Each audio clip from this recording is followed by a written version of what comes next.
कटनी में अवैध कॉलोनी निर्माण का मामला, 2 नालों को बंद कर बने मकान, नगर निगम की चुप्पी सवालों के घेरे में। कटनी शहर में अवैध कॉलोनी निर्माण के लिए 2 नालों को बंद कर अतिक्रमण किया गया और वहीं 2 मकान भी खड़े कर दिए गए हैं। यह कार्य 2-4 दिन में नहीं बल्कि कई महीनों में हुआ, लेकिन नगर निगम की निर्दलीय महापौर, वार्ड पार्षद और निगम अधिकारियों को इसकी जानकारी नहीं होना हैरान करता है। जब स्थानीय नागरिकों को नाले बंद होने से जल निकासी में परेशानी होने लगी तो उन्हें समस्या के निराकरण के लिए कलेक्टर के पास जाना पड़ा।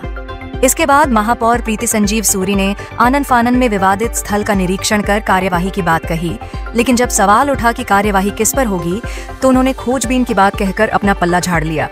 कई महीनों से चालू अवैध प्लाटिंग पर महापौर और पार्षद की नजर न पड़ना भी चौंकाने वाला है, या फिर ये भूमाफियाओं से मिली भगत का मामला हो सकता है। लेकिन स्थानीय जनता ने इस सांठगांठ पर पानी फेर दिया और अब महापौर को जांच की बात का सहारा लेना पड़ रहा है। कार्यवाही के नाम पर केवल स्थल निरीक्षण, वह भी दलबल और मीडिया के साथ कई बार किया जा रहा है ताकि लोगों को शांत कराया जा सके और अपनी छवि को साफ बताया जा सके। जनता द्वारा कलेक्टर को सौंपी गई शिकायत में भूमाफिया का नाम भी उजागर किया गया है।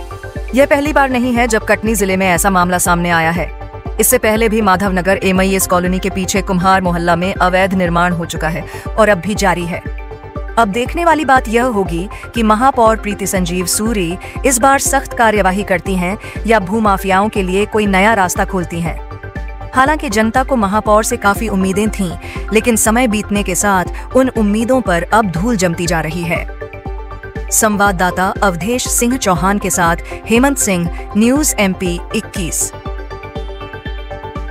आगामी वर्षा को देखते हुए पानी के निकास की व्यवस्था अनिवार्य है और उस दृष्टिकोण से ये बताया गया कि यहाँ पर नाले का को गलत तरीके से डाइवर्ट किया जा रहा है और उसमें पानी भरने की शिकायत प्राप्त हुई थी कि इस संबंध में भविष्य में बरसात में पानी भर जाएगा, उसके लिए टीम लेके आए थे।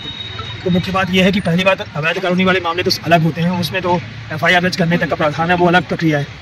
लेकिन वर्तमान में जो जल निकास व्यवस्था को सुनिश्चित करना उद्देश्य जो जनता की सुविधा के लिए है, तो उस काम के लिए पूरी स्टडी करवा लेते हैं इसी 1 हफ्ते के अंदर, और कहाँ से पानी का निकास संभव हो सकता है उस रास्ते को बना करके फिर लेआउट देके काम शुरू करें। किनके द्वारा ये अवैध प्लाटिंग की गई रही और किनके द्वारा ये नाले से छेड़छाड़ की गई? अपरेंटली आप किसी भी जमीन को देख करके ये नहीं बोल सकते कि दोषी कौन है, और मीडिया में किसी का नाम लेना उपयुक्त नहीं है। जब जमीन का सर्वे होता है, नाम किसकी जमीन थी, मुख्तारनामा किसको दिया हुआ है, प्लॉटिंग किसने की है, यदि जब उन दस्तावेजों का परीक्षण करने के बाद प्रॉपर नोटिस का प्रोविजन है, अधिनियम के मुताबिक नोटिस दी जाकर उनके पर कार्रवाई की। देखिए, कैंप में जो अवैध प्लाटिंग हो रही है, सबसे पहले तो मैं बताऊंगी कि आपको कोई भी नाली या नदी की दिशा नहीं बदल सकते हैं।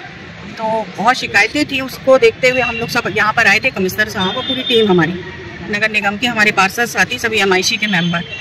इसके लिए जो इस तरह की अवैध प्लाटिंग हो रही है, पहली बात तो इतने नाले पाट दिए गए, बंद कर दिए गए। क्रॉसिंग नाला था वो भी वहाँ रोड बना दी गई, और 1-2 घर भी निर्माण हो चुके हैं जहाँ नाला था वहाँ ढोल डालकर उसको भी बंद कर दिया गया है। तो ऐसी स्थिति में बारिश आएगी तो पानी जल भराव की स्थिति होगी। इसको देखते हुए मैं अभी कमिश्नर साहब से बोली हूँ कि रिकॉर्ड निकलवाइए, और साथ ही हम कलेक्टर साहब से भी बात करेंगे और शासन से भी, हमारे नगरीय प्रशासन मंत्री, हमारे माननीय मुख्यमंत्री जी को भी पत्र देकर इसकी जानकारी देंगे और इस तरह के अवैध जो निर्माण हो रहे हैं उस पर सख्ती से। कटनी की मुख्य सड़कों पर भी अतिक्रमण देखा गया, बड़े बड़े नालों को पाट दिया गया है, उस पर भी किस प्रकार से आप लोग कार्रवाई करेंगे? और जहाँ पर अवैध प्लाटिंग भी हुई है, जहाँ शिकायत मिल रही है तो उसको भी आगे देखेंगे। बोला मैंने आपसे कि पत्र दूंगी मैं शासन को। अवैध प्लाटिंग की जा रही है, अभी इसकी जानकारी तो नहीं है, लेकिन कोई ऐसा कागज निकलवाएंगे तब पता चलेगा। किसी भी शिकायत, समस्या, भ्रष्टाचार, आपराधिक गतिविधियों और समसामयिक घटनाओं की जानकारी हमारे WhatsApp नंबर पर आप भेज सकते हैं।